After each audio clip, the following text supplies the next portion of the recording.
Good morning everyone. आज हमें पढ़ना है फ्रैक्शन अ नेसेसरी एविल। ठीक है, जो फ्रैक्शन है वो एक नेसेसरी इविल क्यों है वो देखना है हमें। तो although friction always opposes the movement of an object but it is important too. ये बात अलग है, जो फ्रैक्शन है वो हमेशा मूवमेंट एक ऑब्जेक्ट के मूवमेंट को अपोज करता है, लेकिन ये ज़रूरी भी होता है। Following are some examples that show importance of friction in our day to day life. यहाँ कुछ पॉइंट्स एग्जाम्पल्स दिए गए हैं जो हमें बताते हैं कि फ्रिक्शन हमारी डे टू डे लाइफ में इम्पॉर्टेंट क्यों होता है। We are able to walk on the ground without slipping just because of friction. ठीक है, जो हम ग्राउंड पे बिना फिसले चल पाते हैं वो किसकी वजह से होता है? फ्रिक्शन की वजह से। If a person tries to walk on a wet floor he tends to slip because water reduces the friction between our feet and ground. ठीक है, अगर एक पर्सन गीले फ्लोर पे चलने की कोशिश करता है तो वो हो सकता है स्लिप हो जाए। क्यों हो जाए? क्योंकि जो वाटर रहता है वो फ्रिक्शन की क्या कर देता है? फ्रिक्शन को घटा देता है। हमारे फीट और ग्राउंड के बीच में जो फ्रिक्शन रहता है उसको घटा देता है। Similarly one tends to slip on a banana peel as friction becomes negligible. और इसी तरीके से एक जो इंसान रहता है वो बनाना पील पे भी क्या हो सकता है? स्लिप हो सकता है, क्योंकि जो फ्रिक्शन रहता है वो निग्लेजिबल हो जाता है इसमें। फ्रिक्शन बिटवीन नेक्स्ट आता है friction between tyres and road provide the grip to drive a vehicle on the road.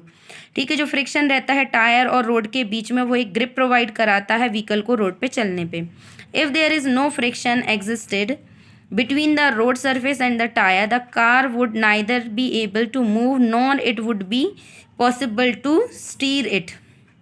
ठीक है, तो जो फ्रिक्शन नहीं होगा अगर रोड और टायर के बीच में, तो जो कार है तो उसकी वजह से क्या होगा कि जो कार है वो ना मूव कर पाएगी ना आगे बढ़ पाएगी। It is only the friction between the brake pads and the wheel rims that slow down and brings the car to a stop. ठीक है, ये फ्रिक्शन की वजह से जो कि ब्रेक पैड्स और व्हील रिम में पाया जाता है, जो कि क्या कर देता है? कार को स्लो डाउन कर देता है और कार को रोक देता है। नेक्स्ट आता है friction between different pads of machines allows them to perform and control their motion. अब जो फ्रिक्शन बहुत सारे अलग अलग पार्ट में होता है मशीन्स के, वो अलाउ करता है उसको उसका टास्क परफॉर्म करने में और मोशन को कंट्रोल करने में। It is friction that makes writing on the blackboard with a chalk as well as writing with the help of pen and pencil on the paper possible. ठीक है, friction की वजह से ही black board पर हम chalk की मदद से लिख सकते हैं और जो पेपर रहता है उस पर हम पेन और पेंसिल की मदद से लिख सकते हैं। फिर आता है fire is produced due to friction. Friction की वजह से फायर भी लगती है। The surfaces of the head of a matchstick and matchbox are made rough which increases the friction. जो फोर्स सरफेस रहते हैं किसके? मैच स्टिक के हेड का और मैच बॉक्स का, वो कैसे बनाए जाते हैं? रफ बनाए जाते हैं, जो कि क्या कर देते हैं? फ्रिक्शन को इंक्रीज करते हैं। This helps the matchstick to light up easily when rubbed against the matchbox. इसी की वजह से जब भी हम मैच बॉक्स को क्या करते हैं? रब करते हैं मैच स्टिक को मैच बॉक्स के अगेंस्ट, तो वो क्या हो जाती है? जल जाती है। Friction is also important for grinding, sharpening knives and scissors, polishing stones and jumps, fixing a nail on the wall etc। Friction बहुत इंपॉर्टेंट होता है ग्राइंडिंग में, और जो नाइफ्स वगैरह रहती हैं उनको शार्प करने में, और सीजर्स को शार्प करने में, और स्टोन और जेम्स जो रहते हैं उनको पॉलिशिंग करने में, और जो नेल मतलब कील होती है उसको दीवार में लगाने में, इन सभी में। Evil effects of friction. Friction के क्या ईविल इफेक्ट्स होते हैं? तो all the friction is important for controlled motion and much more reason but many times. क्या है? ये बात अलग है, जो फ्रिक्शन रहता है वो बहुत इंपॉर्टेंट रहता है कंट्रोल मोशन के लिए और इसी तरीके के और रीजंस के लिए, but many times it becomes harmful. लेकिन बहुत बार ये क्या हो जाता है? बहुत घातक हो जाता है।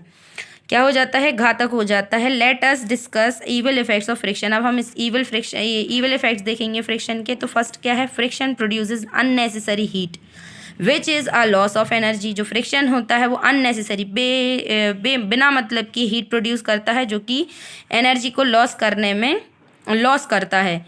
Also because of this generated heat the engines of cars and other machines become hot after running for some time and stop working. और इसी की वजह से, इसी जनरेटेड हीट की वजह से जो इंजन रहते हैं कार के और अदर मशीन्स के, वो क्या होते हैं? कुछ टाइम चलने के बाद क्या हो जाते हैं? गर्म हो जाते हैं और काम करना बंद कर देते हैं।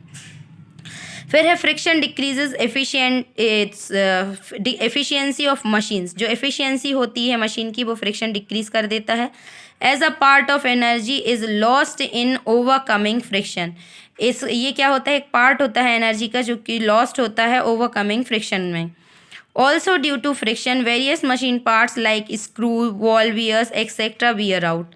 ठीक है, और फ्रिक्शन की वजह से ही बहुत सारे मशीन पार्ट जैसे कि स्क्रू होते हैं, वॉल वियर होते हैं, वो क्या होते हैं, निकल आते हैं बाहर, ख़राब हो जाते हैं।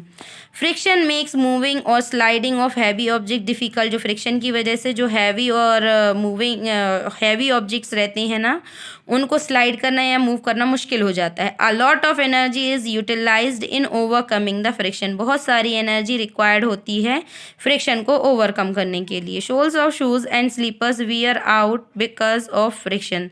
ठीक है, जो स्लीपर्स और शूज़ रहते हैं उनके जो सोल रहते हैं वो भी ख़राब हो जाते हैं, किसकी वजह से, फ्रिक्शन की वजह से। अब हम इंक्रीजिंग और रिड्यूसिंग फ्रिक्शन की कैसे होती है वो पढ़ेंगे नेक्स्ट क्लास में। अगर आप लोगों को इसमें कोई डाउट हो तो पूछ लेना। Thank you and have a nice day all of you.